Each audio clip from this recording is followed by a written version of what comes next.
Hi friends, this is Bani. Welcome to my channel Bani the English World Bangla. Today we will learn the preposition on. আজ আমরা preposition on এর সমস্ত ব্যবহার শিখব। তো চলো শুরু করি প্রথম ব্যবহার। Used to express a surface of something. অর্থাৎ যখন কোনো কিছুর সারফেসকে কোনো কিছু টাচ করে তখন আমরা অন ব্যবহার করি। ধরো এই মার্কারটি আমার হাতের তালুর ওপরে রয়েছে আর এই মার্কারটি আমার হাতের তালুর ওপরের সারফেসটাকে টাচ করছে, তাহলে আমি কি বলবো?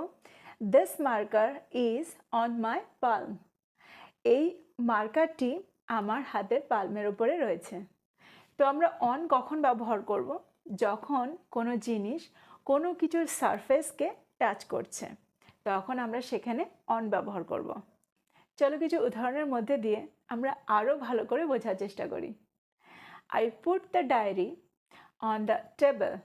আমি ডায়েরিটাকে টেবিলের ওপরে রেখেছিলাম। A copy is on my desk. একটা খাতা আমার ডেস্কের ওপরে আছে। A red cap was on his head. একটা লাল টুপি তার মাথায় ছিল। I put the diary on the table. On the table কারণ আমি ডায়েরিটাকে টেবিলের ওপরে রেখেছি, তাই টেবিলের সারফেসটাকে ডায়েরি টাচ করে আছে, তাই এখানে আমি অনের ব্যবহার করলাম। A cap was on his head. On his head কেন? কারণ টুপিটা তার মাথার সারফেসটাকে টাচ করে আছে, টাচ করেছিল, তাই এখানে আমরা অনের ব্যবহার করলাম। চলো এবার পরবর্তী ব্যবহার দেখি। Use to specify days and dates. অর্থাৎ কোনো দিন অথবা কোনো তারিখকে নির্দিষ্ট করতে আমরা অনের ব্যবহার করি। যেমন my father came here on Sunday. আমার বাবা এখানে এসেছিল রবিবারে। We will go to their house on Monday. আমরা সোমবার তাদের বাড়িতে যাব। He will come to Kolkata on 24th August. সে 24শে আগস্ট কলকাতায় আসবে। তো এখানে সানডে, মানডে এগুলো হলো দিন, তাই তার আগে আমরা অনের ব্যবহার করছি। 24th আগস্ট এটা একটা ডেট, তাই এই ডেটের আগে আমরা অনের ব্যবহার করছি। এবার চলো পরবর্তী ব্যবহার দেখি। To point out a subject matter. কোনো বিষয়বস্তুকে নির্দিষ্ট করতেও আমরা অনের ব্যবহার করি। যেমন he wrote a book on success habit. সে সাকসেস হ্যাবিটের ওপরে একটা বই লিখেছিল। Sonia was talking on politics on that day. Sonia সেদিন পলিটিক্সের ওপরে কথা বলছিল। এখানে পলিটিক্স, সাকসেস হ্যাবিটস এগুলো হলো সাবজেক্ট ম্যাটার, বিষয়বস্তু, তাই তার আগে আমরা অনের ব্যবহার করলাম। চলো এবার অন্য আরেকটা ব্যবহার দেখি। Source of communication. যখন কোনো মাধ্যমের কথা আমরা বলি তখনও আমরা অনের ব্যবহার করি। যেমন Sonia is on the phone right now. Sonia এখন ফোনে আছে, অর্থাৎ সোনিয়া এখন ফোনে কারোর সাথে কথা বলছে। The audio was recorded on the computer. কম্পিউটারে এই অডিওটা রেকর্ড করা হয়েছিল। চলো এবার পরবর্তী ব্যবহার দেখি।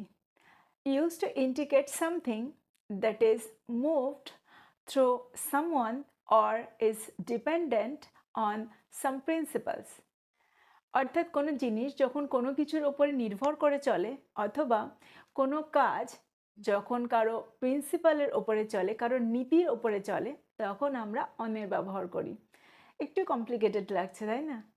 কিছু এক্সাম্পলস দেখে নাও, সহজ লাগবে। The remote works on batteries. Remote ব্যাটারিতে চলে। Cars run on petrol. গাড়িগুলো পেট্রোলে চলে। I work on my own principal.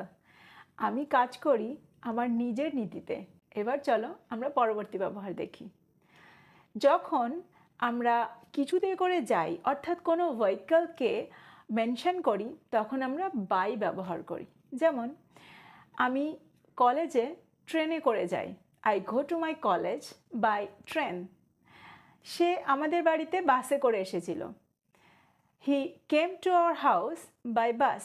কিন্তু যখন আমি বলবো আমি পায়ে হেঁটে কলেজে যাই তখন কি বলবো? I go to my college on foot. সে আমাদের বাড়িতে পায়ে হেঁটে এসেছিল। He came to our house on foot. আমার মনে হয় এই পর্যন্ত সমস্ত ব্যবহারগুলো তোমরা খুব ভালো করে বুঝতে পেরেছো। তাহলে চলো পরবর্তী ব্যবহার দেখি। To point out exact time. যখন আমরা কোনো এক্স্যাক্ট টাইম বোঝাতে চাই তখনও আমরা অনের ব্যবহার করি। যখন আমরা কোনো ঠিক সময় বোঝানোর চেষ্টা করব তখন আমরা অন টাইম বলবো। আর যখন আমরা সময়ের আগে বোঝানোর চেষ্টা করব তখন আমরা ইন টাইম বলবো। চলো কিছু সেন্টেন্সের মধ্যে আমরা ভালো করে বোঝার চেষ্টা করি। I reached the seminar hall in time. আমি সেমিনার হলে টাইমের আগে পৌঁছে গিয়েছিলাম। The meeting started on time. মিটিংটা একদম ঠিক সময়ে শুরু হয়েছিল। তাহলে তোমরা বুঝতে পারলে সময়ের আগে বললে ইন টাইম আর ঠিক সময় বললে অন টাইম। তো এই ছিল অনের সমস্ত ব্যবহার। আমি আশা করি তোমরা খুব ভালো করে বুঝতে পেরেছ, কিন্তু প্র্যাকটিস না করলে সব ভুলে যাবে। খুব ভালো করে প্র্যাকটিস করো, নতুন নতুন সেন্টেন্স তৈরি করো এই প্রিপোজিশনগুলো দিয়ে, আর কথা বলার সময় এগুলোকে ব্যবহার করো। I will be back with another video. Till then, take care. Thank you for watching this video. Bye-bye.